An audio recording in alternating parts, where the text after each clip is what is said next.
jangkrik menggunakan alat respirometer sederhana. Sebelum nonton videonya, Kenalan yuk!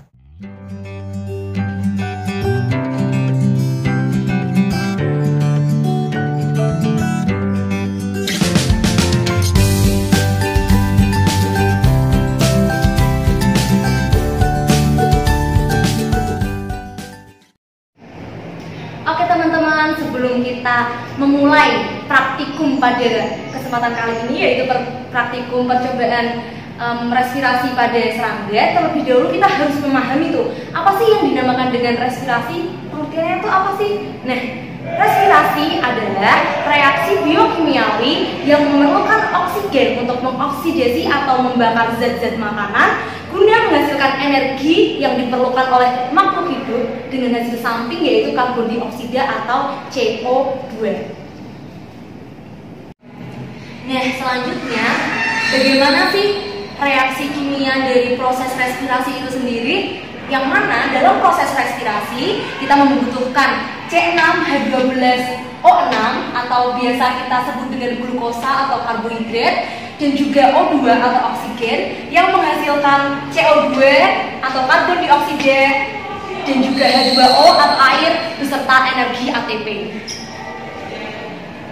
tujuan dari praktikum respirasi ini yang pertama adalah untuk menganalisis proses pernapasan pada jangkrik, yang kedua mengukur laju respirasi pada jangkrik, dan yang ketiga untuk menganalisis faktor-faktor yang mempengaruhi kebutuhan oksigen pada jangkrik tersebut.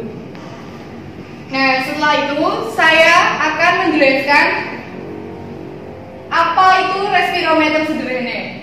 Respirometer sederhana adalah alat yang digunakan untuk mengukur kecepatan pernapasan beberapa macam organisme seperti serangga. Yang kita gunakan ini adalah jangkrik, dengan mengukur pertukaran oksigen dan karbon dioksidanya.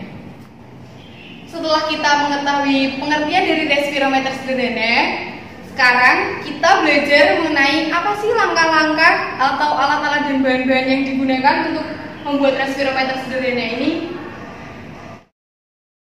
Kelompok kami menggunakan tinta sebagai pengganti eusin, dan fungsi eusin sendiri yaitu sebagai indikator oksigen yang dihirup oleh jangkrik.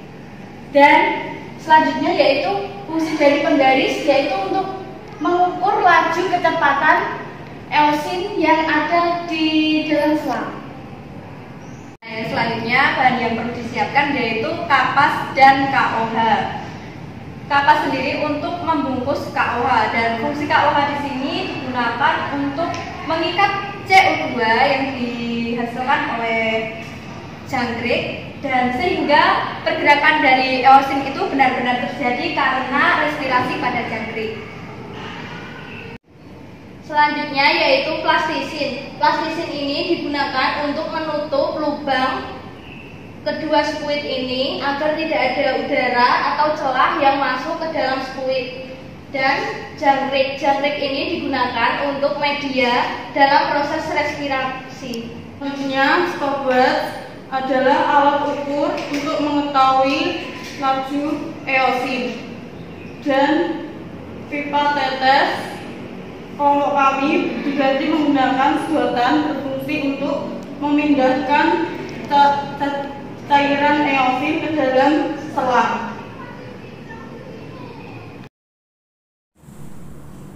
Nah, oke teman-teman, sekarang kita mulai percobaan respirasi pada jangkrik ya. Langkah pertama yaitu membungkus KOH menggunakan kapas.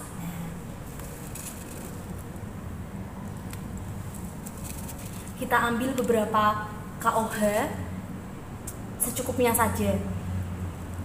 Berikutnya kita masukkan KOH yang udah dibungkus pakai kapas tadi ke dalam spuit yang kedua atau suntikan yang kedua. Setelah itu kita tutup spuit atau tabung respirometer sederhana itu menggunakan tutupnya.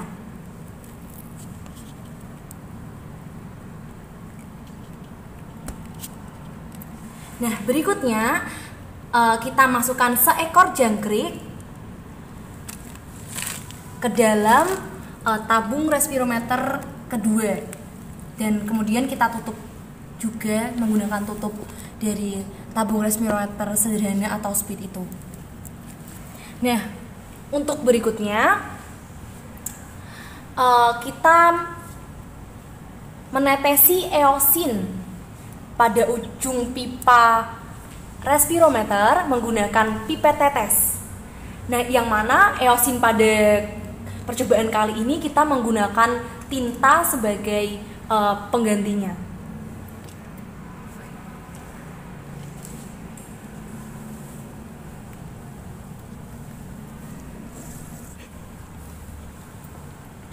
Nah, setelah itu kita tunggu hingga 2 menit untuk laju dari eosinnya itu.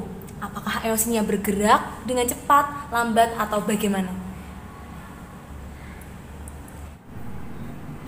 Oke teman-teman, jadi mula-mula eosin yang sudah kita masukkan ke dalam pipa respirometer sederhana tadi berada pada titik 3 cm. Nah, kemudian akan kita amati selama 2 menit laju pergerakan dari eosinnya itu. Nah, setelah 2 menit kedudukan eosin berubah 0,1 ml. Selanjutnya akan kita amati selama 4 menit. Nah, setelah 4 menit waktu berjalan, kedudukan eosin berubah kembali dan berpindah sejauh 0,3 ml. Nah, setelah 8 menit, eosin kembali bergerak sejauh 0,4 ml. Dan sekarang eosin berada pada titik 4 cm. Nah, berikut tabel pengamatan dari percobaan respirasi pada jangkrik yang sudah kita lakukan. Kita sudah melakukan percobaan selama 3 kali dengan menggunakan 1 jangkrik dan menghasilkan rata-rata 0,067 ml.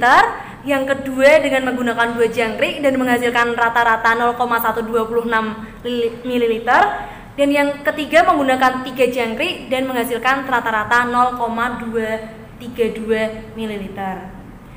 Nah, dari rata-rata yang sudah kita dapatkan dapat diartikan bahwa semakin banyak jumlah serangga yang dimasukkan, maka semakin besar pula laju respirasi. Hal tersebut juga berhubungan dengan berat serangga, karena semakin besar berat pada serangga atau jangkrik, maka semakin besar pula laju respirasi pada respirometer. Begitu pula sebaliknya. Nah, adapun faktor-faktor yang mempengaruhi laju respirasi pada serangga, yang pertama yaitu jenis kelamin, kedua ketinggian, ketiga ketersediaan oksigen, 4 suhu, 5 berat badan, dan yang keenam aktivitas dari serangga. Nah, demikian tadi pembahasan dari praktikum respirasi pada serangga menggunakan alat respirometer sederhana. Terima kasih sudah menonton, semoga bermanfaat buat kalian semua. Wassalamualaikum warahmatullahi wabarakatuh.